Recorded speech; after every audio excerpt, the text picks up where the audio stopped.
Brooks and Dunn is the most prolific duo in country music history. They have 20 number one hits and were inducted into the Country Music Hall of Fame in 2019.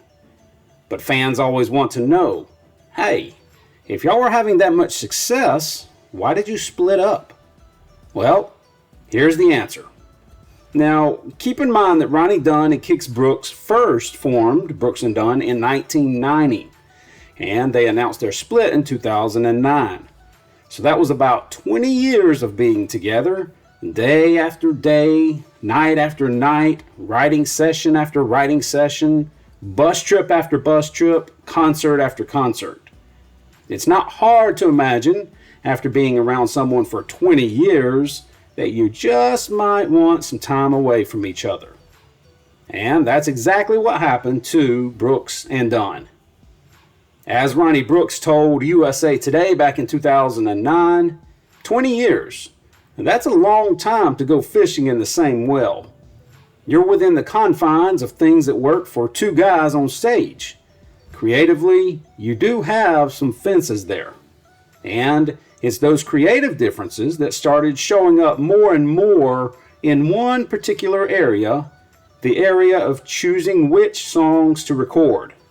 Again, Ronnie said this, "We definitely have to go back and forth with songs. That's always a challenge where you're having to compromise. There have always been hurt feelings, there have always been opinions." So one time in 2009, when the two were in a meeting to choose their next songs to record, Ronnie just told Kix that he didn't want to compromise anymore. Ronnie said he wanted to record what he wanted to record when he wanted to record it. So the two thought about it for a bit, and Ronnie was actually starting to wonder if he had made a mistake. But Kix Brooks called the next day and said, "You know what? I agree. Let's do the things we've been wanting to do individually." And here's what Kix Brooks had to say many years later in an interview with Marty Smith. "There have been times in the past that, he said, I can do this by myself. And I said, then you should do it, man, in all sincerity. We both were doing good 20 years ago when we met, and now we're doing great. We had a heck of a run, and we had nothing but everything to be thankful for." So Ronnie and Kix walked away from each other, each exploring their own individual interests that they had set aside for 20 years.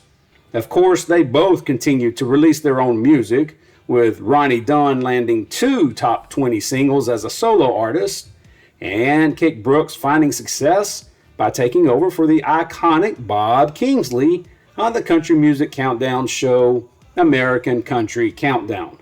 And during their time apart, the two remained good friends, still often vacationing and hunting together. But as I've said before, once an entertainer, always an entertainer, and over time, entertainers start missing that thrill they can only find on stage in front of thousands of screaming fans. So it's no surprise that Brooks and Dunn eventually came back together with their Las Vegas residency with Reba McEntire that ran from 2015 to 2021. They also released new music together in 2019 with their Reboot album, and they have been touring together ever since. So really, it's like Brooks and Dunn never split up in the first place, and that's just how we like it. I hope y'all enjoyed this video, and thanks for watching again. And until next video, y'all take care.